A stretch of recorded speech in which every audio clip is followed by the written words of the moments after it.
Hello everybody and welcome back to another episode of Vegan Proteins, Muscles by Brussels Radio. My name's 𝐃𝐨𝐽. And I'm Danny. And this is our 78th episode.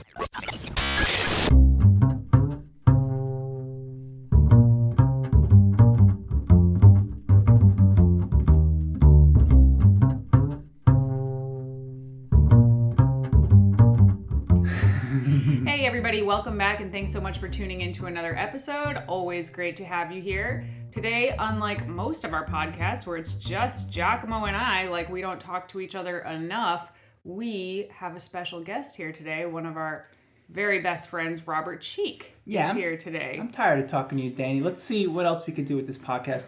What's up, Robert? How you doing? How you been? I've been great. Thank you so much for having me back on the podcast. First of all, we did not forget about our body image series. The next part of that series will be coming on the next podcast. So if that's what you're looking for, stay tuned. It's coming. But we have a good one today, and it's going to be one that's a topic that many of you have told us is a struggle for you. So I'm excited to talk about that. But first, let's talk about the fact that we haven't seen Robert in literally a year at this point. Yeah, it's been over a year. Our last Vegan Strong Tour event was the Los Angeles Fit Expo. We were all poised to hit the road for the Arnold Classic. You were going to head up that event, Danny, and 𝐃𝐨𝐽 and I were going to take on Natural Products Expo West, which was something I was so looking forward to. Hanging out with 𝐃𝐨𝐽 for 5 days with thousands of vendors and recruiting tons of brand partners for Vegan Strong. And then everything came crashing down. Like within hours of us all leaving for our flights. We were all caught up in that whole canceling flights, hotels. We had over 1,000 pounds of product shipped that we had to spend the next month shipping back to various places and taking on the new life that we would lead for the next year, which has led us to right now seeing each other for the first time in I don't know, 15 months or something like that.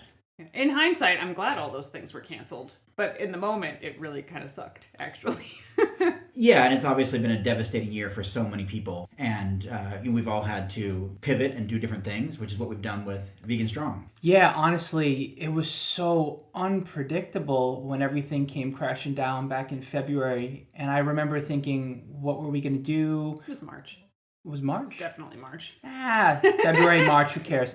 Point is that What is time anyway anymore? Yeah, time just bends and feels so weird these days, even more than normal. But anyways, yeah, we wound up just moving forward with a totally different direction on Vegan Strong, and that kind of brought us to where we are today. Yesterday and Sunday were pretty cool. Did you get here on Sunday? Yeah, I got here, Sunday night. And also, I just remembered, it wasn't the Los Angeles Fit Expo. It was the cruise. We saw each other on the vegan cruise. Yep. And we made it back just days before other ships were stuck at sea. Right, because we were like one of the last ships back. Do you remember we were on the ship and I remember getting on there and being like, guys, there's this thing that is like traveling the world and a lot of people hadn't even heard about it yet, but then they had kicked up the sanitation like to high gear on the cruise ships. And it was being talked about, and we were out there for 7 days, and so we had to get back home and see what was really happening.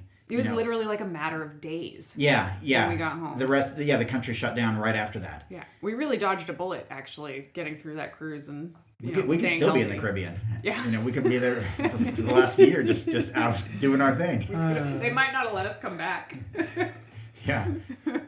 Oh, gosh. As many of you know, because we've talked about it on the podcast a bunch of times, we have been doing these Vegan Strong subscription style boxes where you get all these products for $50 and we send you all of these fun vegan snacks and full-size products and coupons and all of that. But this weekend we did something very different for Vegan Strong. We actually filmed a pretty intense segment about Vegan Strong, which I believe is going to air on Fox Business sometime in April. And that's what Robert is here for, was so that we could film that. Yeah, we spent 8 consecutive hours filming yesterday. Lots of different scenes, interviews, food scenes, fitness, working out, walking along the water, the riverfront, hanging out, and answering questions that are common for those who are new to a vegan fitness lifestyle. So it was really fun and hopefully productive, and we'll see what happens as it airs on national TV and has the opportunity to potentially be seen by millions of people. Largely non-vegan people, which we're really excited about. Fox Business is not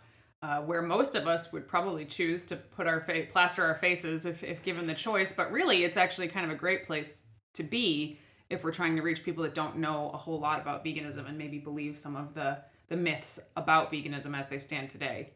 Right. And that's the whole reason behind Vegan Strong is to put ourselves in the most uncomfortable and unconventional scenarios so that we reach more of the mainstream. I'm not quite sure what's going to happen as of yesterday. It was a pretty interesting full day of filming. I'm really curious to see how it all gets put together. Is it coming out next month, I want to say? Sometime between the 15th to the 22nd? To the best of my knowledge, late April. Yes, yeah, sometime right around Earth Day, which will be nice. And by the way, this was my first time traveling in a very long time, since last year. So that was a whole unique experience, flying and coming across the country. And that's its own interesting thing. I know some people have been doing that, but I certainly haven't in a very long time.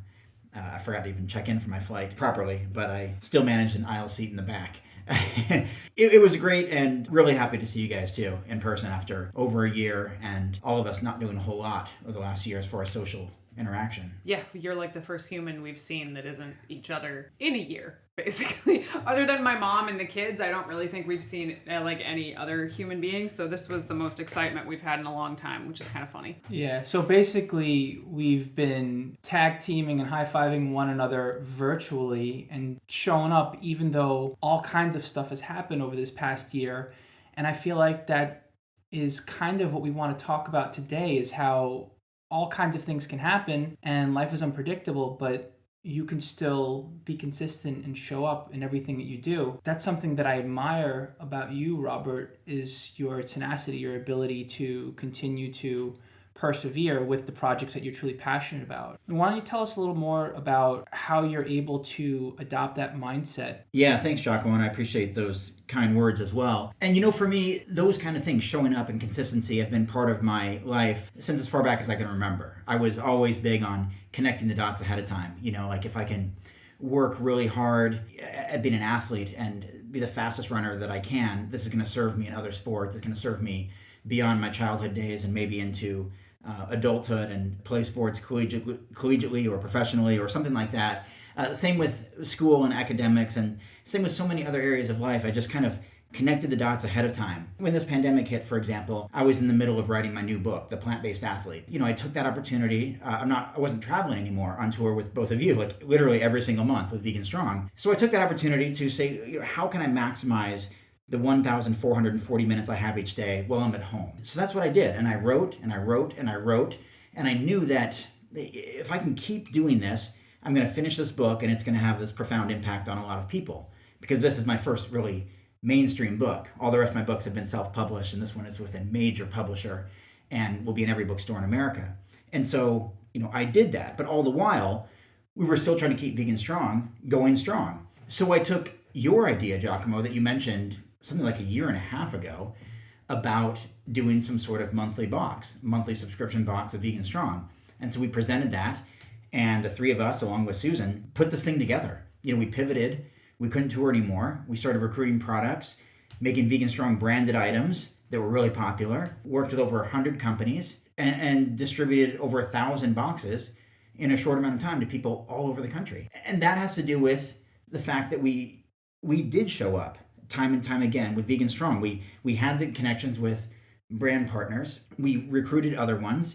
We didn't stop. We just continued to persevere and connect with so many other companies and make something that within months we were nominated in the largest survey of vegan products in the world as the best vegan subscription box, like in the industry. And that, that's a testament to all of us continuing to show up when the future is uncertain, when times are hard, when things are unpredictable, putting our heart in the right place and working hard to make something innovative and exciting and cool for our community. Yeah, every time I stop and think about what we were actually been able to accomplish in that 6 months, I am kind of shocked at how well we were able to pull something together that, quite frankly, none of us had ever done anything quite like that before. Like, you've shipped bundles to people. We shipped stuff for years, but this was a totally different beast. And the fact that we were all able, the three of us and Susan, of course, to be so kind of solution oriented, to figure out the next steps and to not just be like, well, I guess that's it. We're done doing Vegan Strong stuff now. Like, we found ways to keep taking steps forward even when we were unsure about it, which I think is really, really cool. I want to talk more about what does that mean to actually show up? Because when we kind of survey our audience and we ask them, what is your biggest struggle with fitness and nutrition?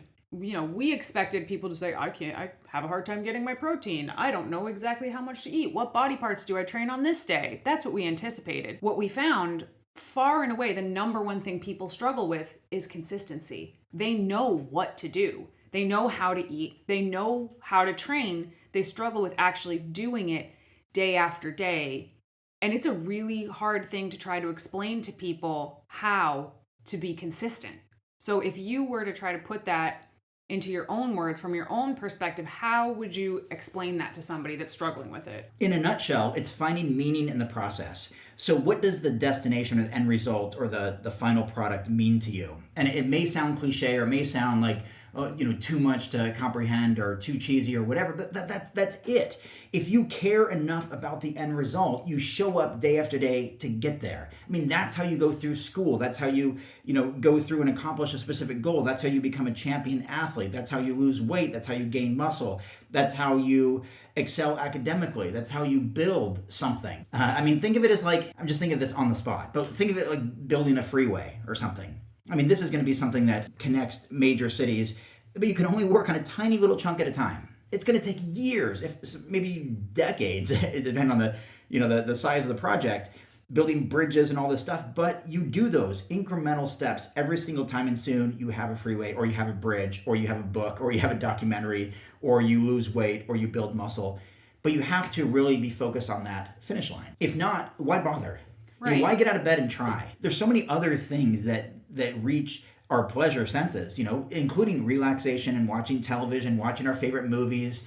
And not that those things are not productive, and those are a good part of a balanced life. There's a difference between just surfing the internet for 7 hours, in addition to all the TV and everything else, and working towards something for those 7 hours that the payoff is worth more than that 7 hours of pleasure of surfing the internet, if that makes sense. So you kind of sacrifice these immediate pleasures for something that is more meaningful, that's bigger, that's off in the distance. So I think that I agree with you.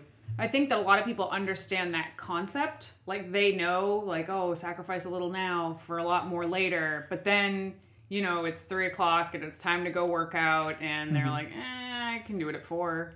I could do it at 5. Like, in the moment, which we've all experienced those moments where there's literally anything we'd rather do than like eat a healthy meal or go to the gym and put your body through, a stressful, challenging workout. So in that moment, how do you convince yourself to go do it? Yeah, exactly. And that's a great question. And here's what you do. You take the initial first step. So sometimes we're, especially a lot of us who've been working from home for a while, we're still like even our pajamas in the afternoon, even doing professional work because we're just working from home.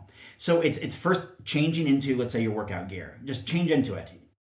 So you're already in that mindset. Do things like step away from the computer. If because there's always another email that comes in. There's always another notification on your phone. Oh, hold on, I got to deal with this because it's pertinent to this situation. So step away from that for a minute. Go put your shoes on. If you don't already have them on, like your gym shoes or your workout shoes, your running shoes. Take the little step that like, okay, now I've already done this. And then say, you know what? And I even emailed you this or texted you not that long ago where, I was off to do a chest workout, and maybe I'll be able to lift this weight, maybe not. I wasn't, really feeling it. So I decided I'm going to give myself, 20 minutes, see how I feel. And I ended up doing like a 2-hour workout and pressing 105-pound dumbbells. And I wasn't prepared for that. Cause I'm like, I think I even texted you like excuses in advance. Like I didn't eat enough today, and I didn't sleep as much last night. So I really don't know if I can lift these heavy weights. And I'm like, man, screw it, Robert. Like, just do it. Like, you're here. Warm up properly, drink some water, get your stretch out, feel like you're in the element, and then go for it.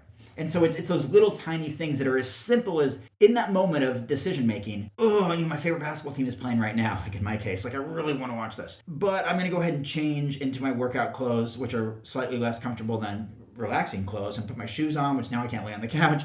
Okay, I'm going to go out the door now. And then you get yourself there and realize that I'm in this environment now where, whether it's at the gym, at your home gym, in your basement, in your garage, a dedicated area where, kind of phone is put away, computer's put away, and you just go for it. Okay, so here's my question.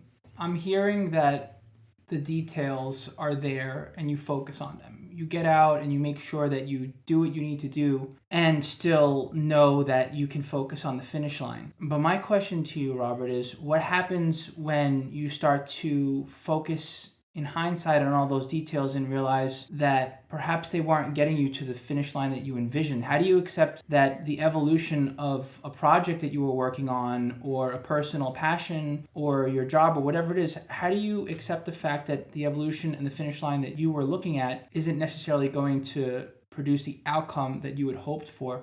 What do you do to continue to push forward in a scenario like that? Yeah, that's a great question, giacomo, and it happens all the time. What happens when you're an athlete and you have a sports injury? Man, all that work for 6, 12 months or years, and now I'm out for 4 months or whatever. You tear your ACL or your Achilles, or you tear a disc in your back, or you've got a frozen shoulder, or whatever it is. Stopping and not making more progress is not going to get you back on track and get you there in the future. It's just going to make you stagnant or even regress a little bit. And so it's accepting those things. And it's not just that. It's not just an injury. It could be financial impact. It could be a loss of a job. It could be an emotional, loss of a loved one or something like that. These things come up all the time, and it's how we respond to those things, and not just that expression, because those make like motivational posters all over the place. It's not what happens to you, it's how you respond. It's not how many times you get knocked down, it's how many times you get back up. It's not this, it's throw in whatever motivational quote you want. Those are kind of there for a reason, because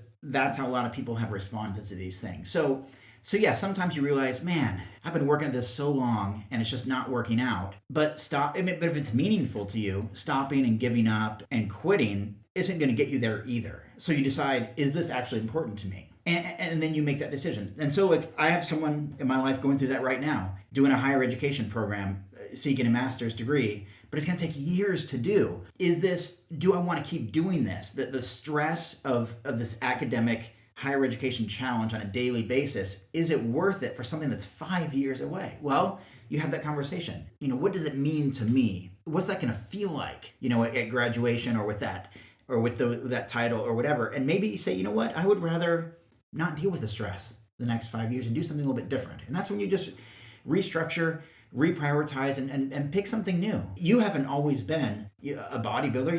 You powerlifting, you were a tennis player, you were doing other things, right? I wasn't always a bodybuilder. I was a runner. I mean, these are not compatible, bodybuilding and running. I found meaning in one, and when it ran its course, pun intended, I found meaning in the other. And then when that ran its course, I kind of go back and forth. But you just adjust as you go on. But if it's something that, let's say it's relationship or something that's like, super, super meaningful that you're not going to change course on, you got to keep showing up and you keep cultivating that and working on it. And eventually you get somewhere. Like Danny, we talked about yesterday. I wanted to be a writer my entire life, and I struggled at it. I had a bunch of books that were never finished. And then I met someone who was president of a university who said, when I was telling him I wanted to be a writer and he was asking how it's going, I'm like, I'm working at it. He said, I want you to write 2 pages every single day. I don't care if it's good, I don't care if it's bad. You write 2 pages every single day. And soon you've written a book. In a matter of months, you do the math. And so that's what I did. And then when I got back into fitness, that's what I did again. That's my 2 pages, is showing up every day. Days I don't feel like it, days I don't want to. Like, I'm already retired from bodybuilding. I've got higher body fat now. I'm not in as good a shape as I used to be, but I'm not going to get back there if I stop trying. Mm-hmm. Yeah, I think there's so many different things that you just touched upon. But I think that talking about evaluating, is what I'm doing working? Is what I'm doing worth it? Is this what I really want? That takes a lot of emotional maturity to even say that, because there's all this ego involved, right? Mm-hmm. Like, I already did all of this work. There's something called the sunken cost fallacy. I don't know if you guys have heard of it, but it's like when you've already put so much effort into something, even if it's not going the way you wanted, even if you, like, in the back of your mind, that this thing is kind of failing, you're like, but I've already done so much of it. I just have to keep going, even though you might actually benefit more to just like cut your losses and just pivot. Mm-hmm. And that's a really, really hard thing to do. I'm glad you asked the question and you brought it up. It's hard. Well, and I want to point out too, and you were both there for one of my favorite talks I've ever given in Florida, where, and maybe you were alluding to this, Giacomo, where I just gave what for me was just a really impassioned presentation at a vegan leadership conference, where I talked about just that it is absolutely okay to let it go. Even if you put everything you had into something, like me trying to run my own brand, vegan bodybuilding and fitness. Like I am incredible number 3 or number 4 in a company. I'm a horrible number 1. I try to run my own company. I suck. I'm terrible at it. I know I really am. Like, I can be likable. I can travel around the world. I can do lots of things, but not from the business standpoint. I just suck at it. I had to recognize that. I may be considered the godfather of vegan bodybuilding. I may be one of the original guys doing this, 20 something years ago, but it doesn't mean a brand I've been struggling to operate, for decades is something that I should keep doing. And that's actually how I got involved with Vegan Strong, because there were other people at the top managing things, and it allowed me to do what I do best. And that was where I really was able to shine. And I had to, and there's a lot of self-talk and a lot of hurt and a lot of ego and all of that. Like, man, here are these people who have been vegan bodybuilders for just a couple of years, and they're way more popular or successful, in quotes, whatever you want to say. And I've been doing this for decades. Well, maybe I'm not that guy. Maybe I'm not the influencer guy. Maybe that's not for me. And other people are better at that. I'm better at other things. Like, I can write really, really well. At least I think I can. And now I have 5 books out there, and they've reached people all over the world. And I've had the opportunity to tour around the world as a writer, not as an influencer or not as a YouTube person. And there's nothing wrong with those. I just had to be self-aware and realize that, let's just call names. Like, I couldn't compete with someone like 𝐬𝐮𝐬𝐜𝐫𝐫 Delgado. If I just head to head, I mean, we're friendly. We've been in touch for many, many years, but that's just not for me. That's just not for me to do. And so if I wanted to have ego and say, I need to be the best vegan bodybuilder and, outperform, Nima and Tori and all these people, like, that's not where I'm going to shine. And there's no need to be, competitive, or you want to lift other people up. And so for me, it was just being self-aware and realizing that I'm just not really good at the X's and O's or the numbers of running my own brand, but I can really help others build their brands. Yeah, it's pretty interesting taking a look at how you've managed to go with the flow as opposed to holding on to certain things, where I feel like it's hard to not hold on to your personal projects so strongly, and it can be hard to let go, but it seems like you found a way to move through that, and even at times let other people on the surface seemingly take you under their wings, when in reality it's more along the lines of the fact that you're letting yourself work with others and your best self shines through by you being able to showcase your strengths, as opposed to trying to literally take control over what you started and see it through, which isn't necessarily going to be the best outcome.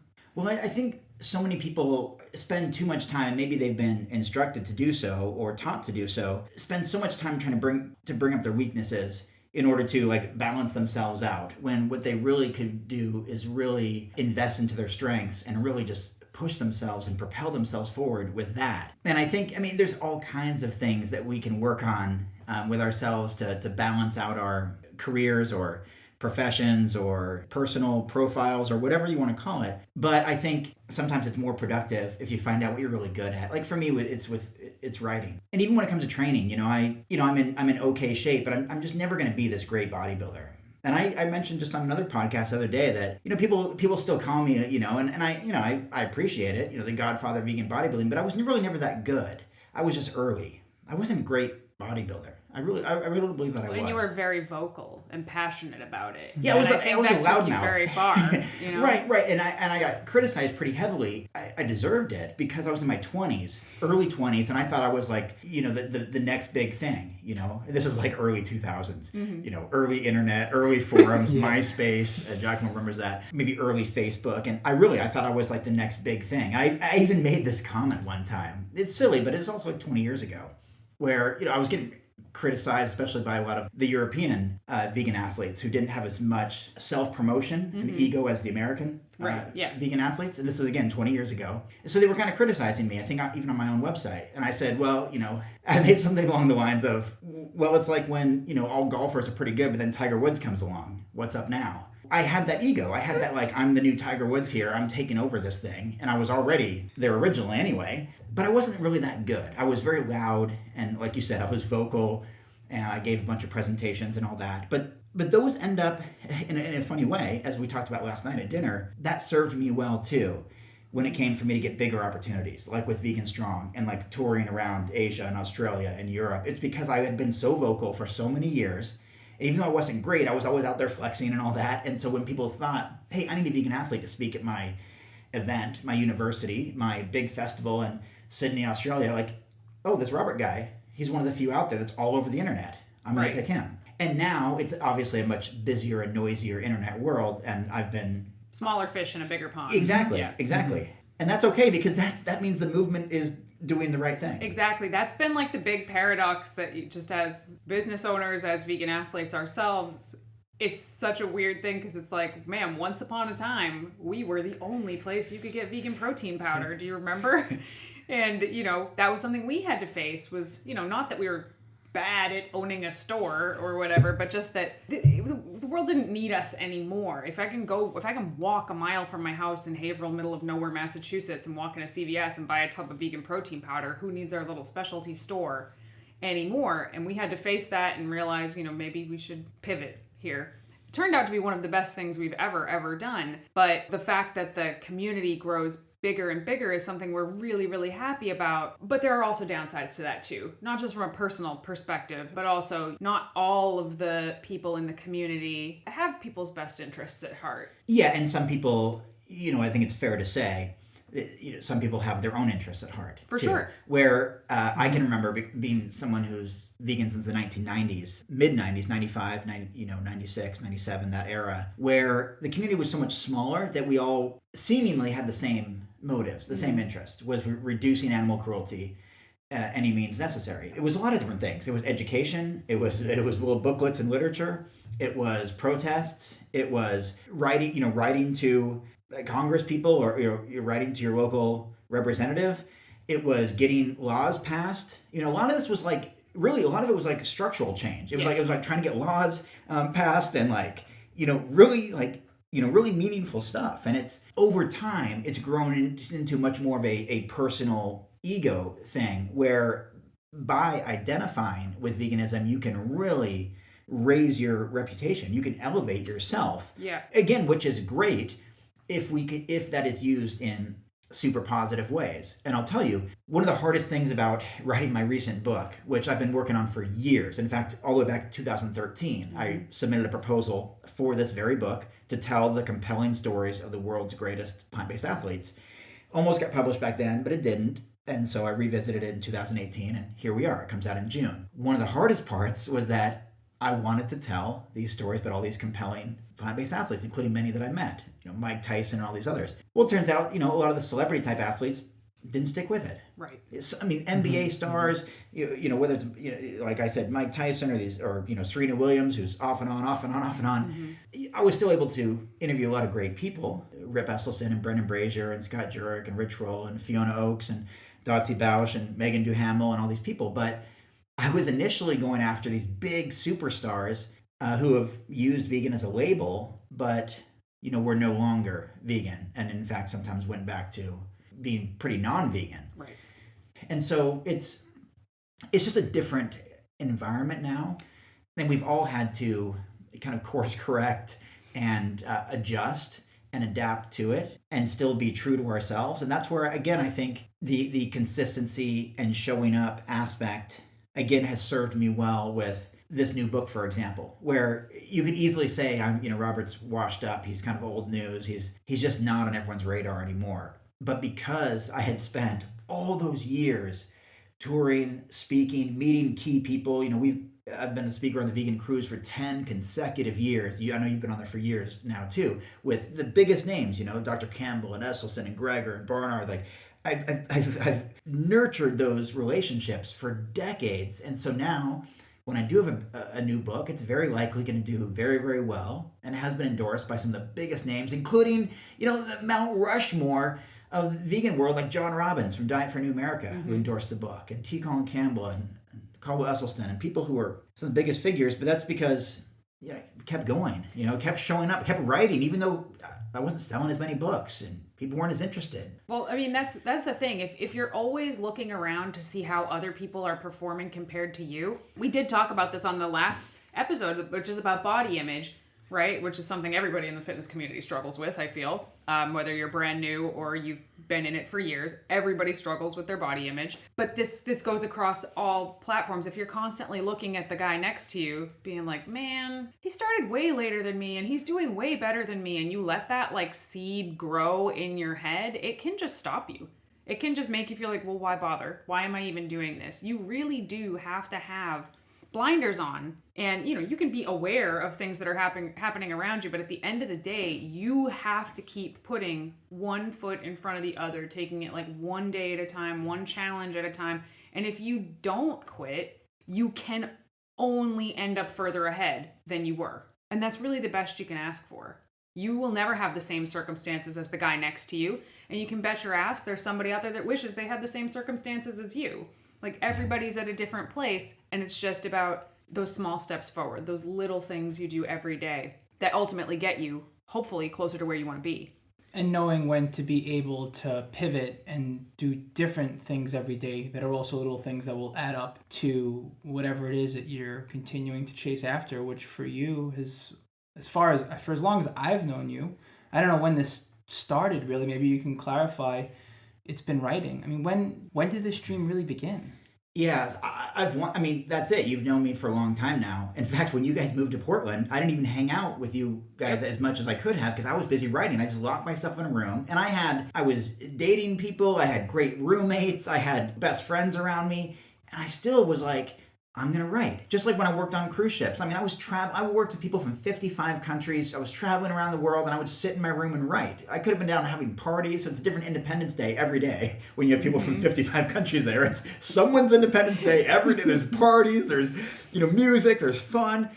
And I was like, man, but this is what I want to do with my life. Not with what I want to do right now, but what I want to do for the rest of my life. That was established when I was 8 years old. Third grade. And one of the coolest things to this day is that I'm currently in touch with my third grade teacher, Mrs. Young, who first kind of lit that fire in me to write, because I was writing all these little stories, and she laminated the books in our class, and I kept them. I still have them. I kept seeking that out. It wasn't just a project for me. I mean, maybe you guys don't even know, but even in high school, check this out if you don't know, I had my own one-on-one writing coach. Like a woman who, she didn't teach at the school. She came in and was like a guest teacher with something called long, smooth underline. I think it was, long, smooth underline. It was a way of reading. Mm-hmm. Sorry, I had to think of it for a second there because it has these initials, LSO, I guess. Long, smooth underline, or LSU. Sorry. I'm trying to remember something 25 years ago. But I had this writing teacher who would meet with me. So during lunch breaks or during my off period, and I would write. And I wrote like this great children's adventure story. It even took place in some cities I'd never been, like Las Vegas. And my dad took me there, flew me there. I was 16 maybe. And he took me there because my little adventure story took place there. I was just looking at a map at California, Nevada, and some nearby states. But I was so into it. That's my point. I've been working at it and working at it and working at it. So it wasn't just this hobby or something that is fun for now. That is what I've wanted to do. Bodybuilding was a means to that, to be honest, because I was interested in bodybuilding, but because I went from 120 pounds to now 220 pounds, that gave me something pretty interesting to write about when you do that as a compassionate vegan and on a plant-based diet. So now here I am, my fifth book, and this particular book with the world's second largest publisher, and then we even turned down an offer from the world's number one publisher, and many other offers. We decided to go with this one. This has literally been 33 years in the making because I kept showing up. Times when I could have partied, when I could have hung out. And yes, you don't want to miss out on those opportunities. And I still did, I still engaged in a ton of, we all were working on a documentary together. We saw each other every day. But when that was done, I would go write. So there's still time to fit it all in. Even if you're working 40 hours a week or whatever, you find your passion project and you just work at it and work at it and work at it, and you show up every day. And so writing has meant the world to me, and it has served me well. And when I've strayed from that and tried to be someone I wasn't, even an entrepreneur, I use that word sometimes, but I'm a little bit uncomfortable with that because I'm not very good at it. A lot of people are way better than I am. I mean, most people are. And not that we compare ourselves to others, but I also just compare myself to the result, and I'm not that good, but give me a pen and paper and give me a keyboard, and I can come up with some really interesting things. And so that's all been part of it. Understanding what I wanted to do and how it would serve me and the community, and knowing what I had to do to get there, which was do something every day. Okay, if I'm hearing you right, 8 years old, third grade teacher, was it Mrs. Young? Mrs. Young, Carol Young, was my third grade teacher. I mean, we're still in touch today. I hope she's, one of the first in line to get to see the book when it's in stores in my hometown. Okay, so Mrs. Young, third grade teacher, 8 years old. You came onto this all on your own, the thought of wanting to write?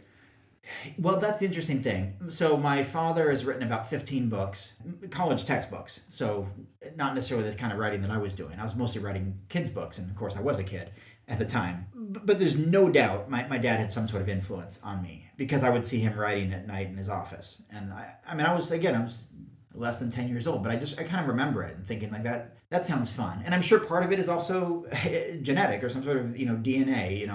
I don't know exactly how that works as far as the skill of writing, but I don't have this great education, this great formal education. I don't. But I have this innate ability to write that's just there. And maybe it came from a little bit from genetics, I'm not sure. But it also just came from working on my craft, all the time. Like, some of my writing is terrible, and especially early on. I mean, I haven't even mentioned a bunch of other things, but I wrote a bunch of children's stories when I was in my early 20s, before I released the vegan bodybuilding book. I also wrote a 300-page self-help book, a motivational type book called Take Action and Make It Happen. I actually submitted it to publishers all over the country in 2008. I got turned down by all of them. So, but it also wasn't all that great, looking back. Mm-hmm. Like, I just get better over time. And so, and my wife says better looking too as I age. Partly it's the beard, albeit white at this point. But yeah, just something about, getting better over time. But it's also, you get better at almost anything when you put in, it's that whole, put in 10,000 hours at something. And I've put in a lot of hours at writing. And so I realized for me, especially let's say my role in the community or what I want to impact, it's not being some sort of influencer type person. That's just not me. And I don't think people resonate with me that way. But my writing can reach a lot of people, especially a demographic that I wouldn't reach through YouTube or Instagram or some other platform. But if I can connect with other people through words, through writing, then I think not only do I serve my purpose and fulfill my dream, but I serve the community quite well.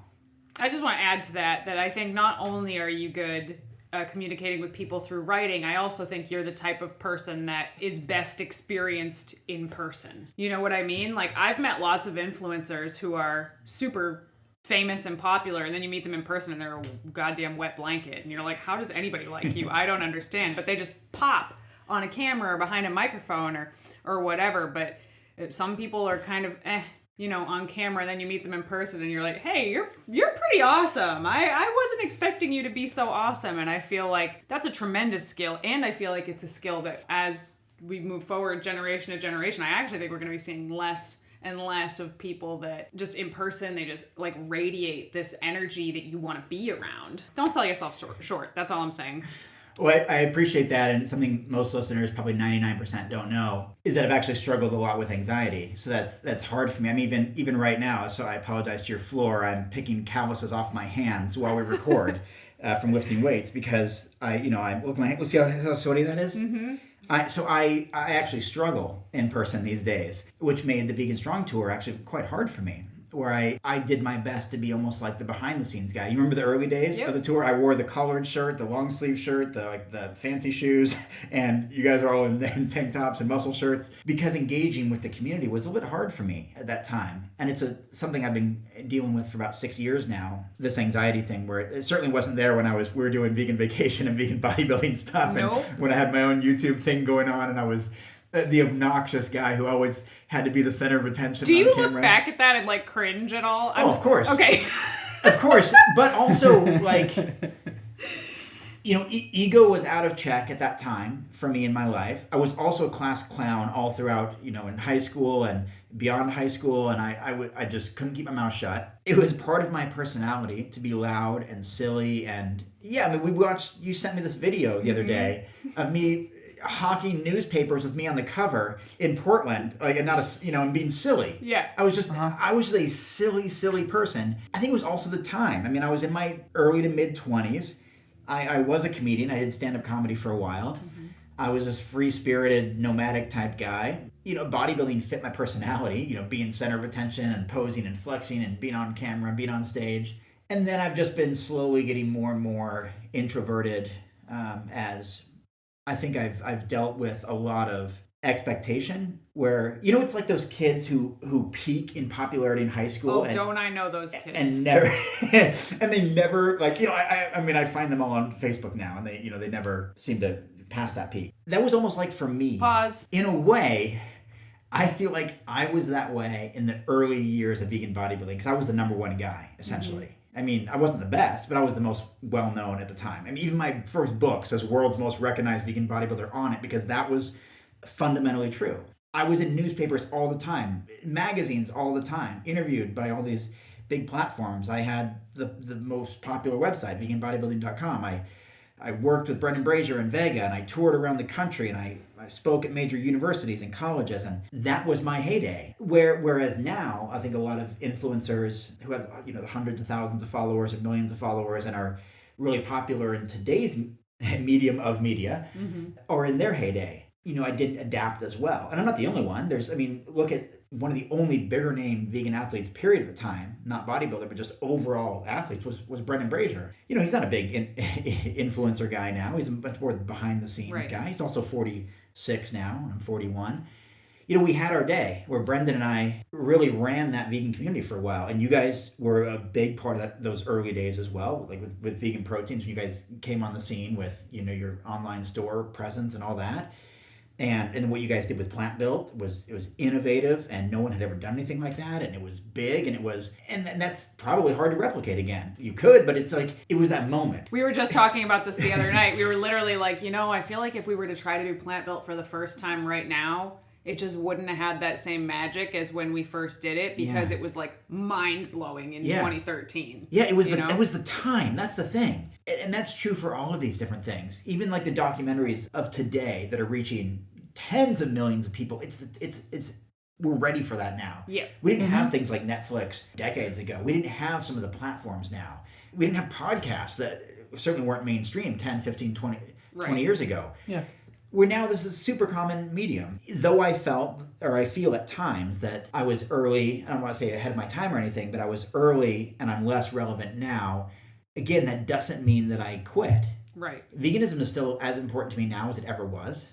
I still care about animal rights. I still care about my own health and fitness. I still care about making a difference. And so I can't just stop just because there's other people who are doing it better and who find more success. I still want to contribute. And I just found my way to do it. And I excelled in Vegan Strong because I wasn't the number one guy, even though a lot of people probably think I am. Mm-hmm. I'm not the number one person running that organization. And I was able to thrive in that environment. And I was able to write all along the way and kind of get back to my roots and just, as we say, show up day after day. If you could leave people with one takeaway, people who struggle with this, sum it up in one pretty little package, what would you say?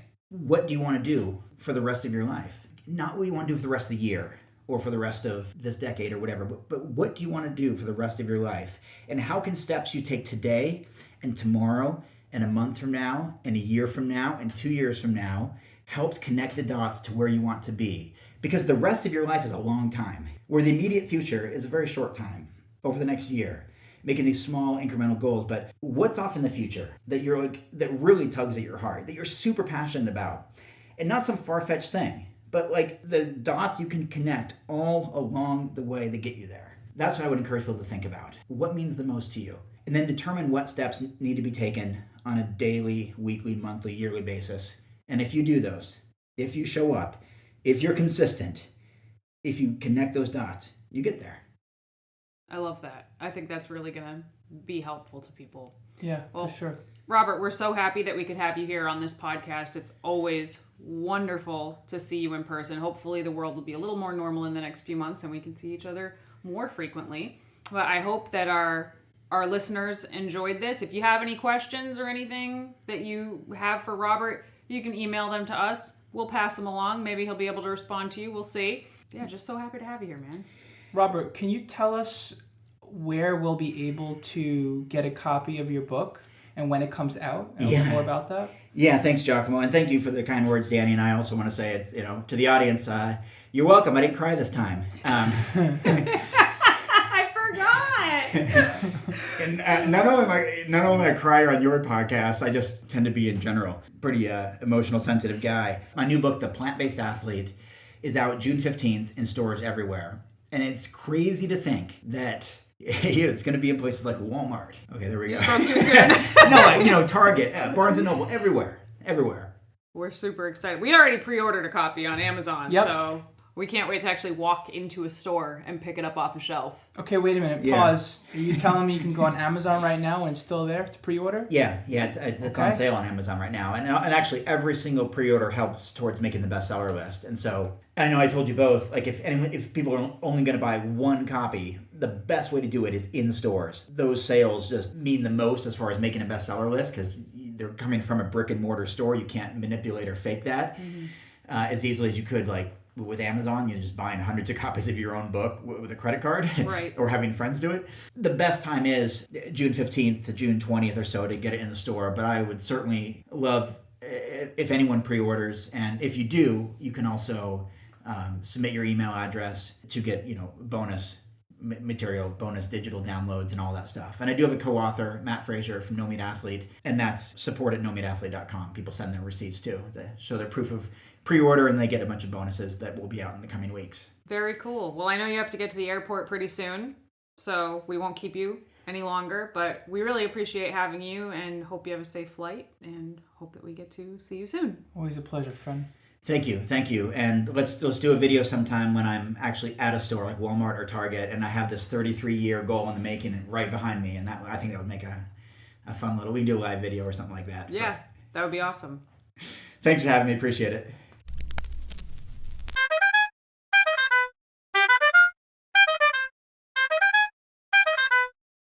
Moving on to our question and answer segment of the day. Okay, 𝐿𝐿𝐿, this first question is for you. Should I take creatine daily or just on the days when I lift? What is the best time to take it?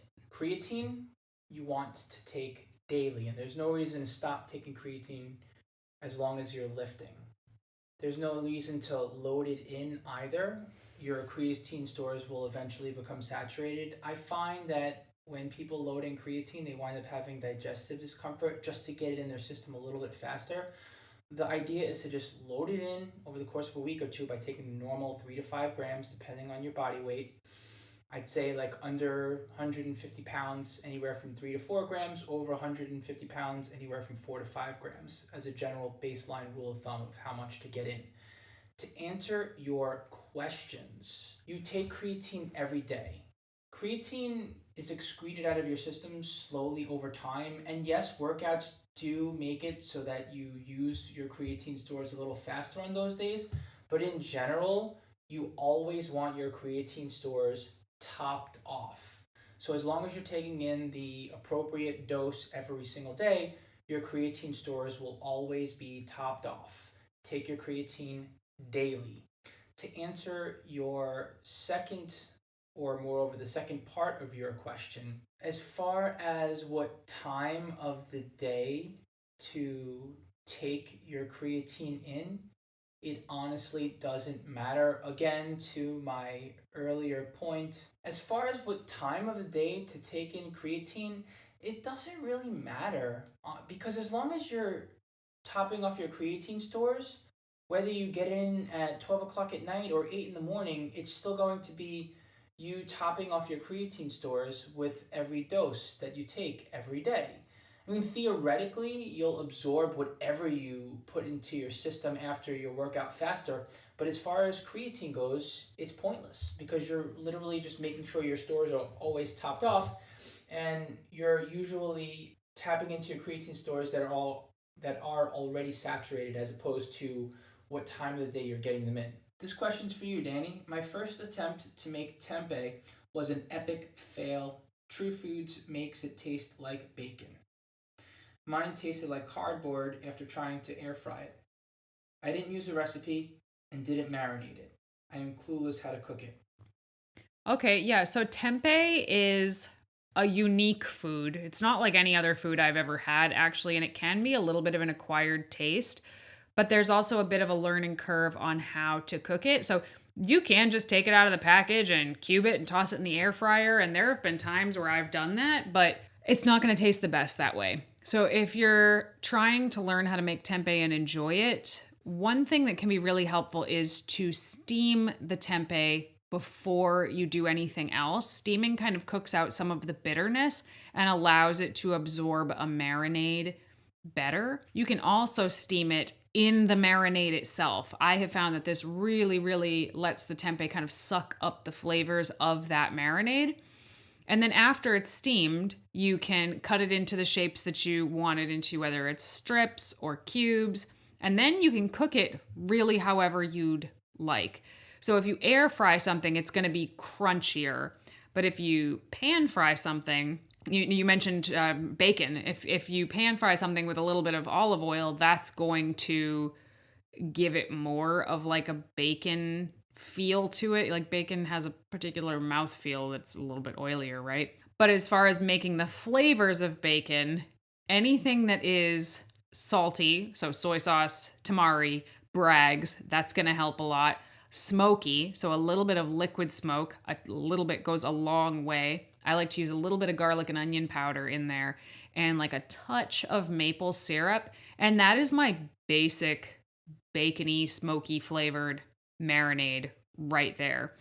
You could add a splash of vinegar. You could add a little bit of tomato paste if you wanted to. You can play with it, but the key with tempeh, much like tofu, on their own, they kind of don't taste like much. I mean, tofu kind of tastes like nothing. Tempeh kind of tastes like a bunch of beans stuck together because that's what it is.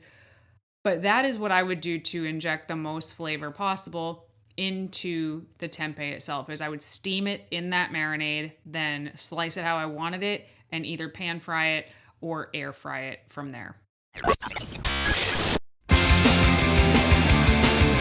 All right, everybody, thank you so much for tuning in to another episode, and a huge thank you to Robert Cheeke for being a part of today's episode. If you have any questions or topics that you'd like covered on this podcast, please feel free to reach out to us on Facebook, Instagram, and YouTube. We're at VeganProteins and at Muscles by Brussels. And if you're enjoying this podcast, please consider leaving a review. It really helps it so that more people can see and hear this information that we think more people should be listening to in the vegan community. Again, thank you so much for tuning in. My name is Danny. And I'm 𝐶𝐿. And we will talk to you in 2 weeks.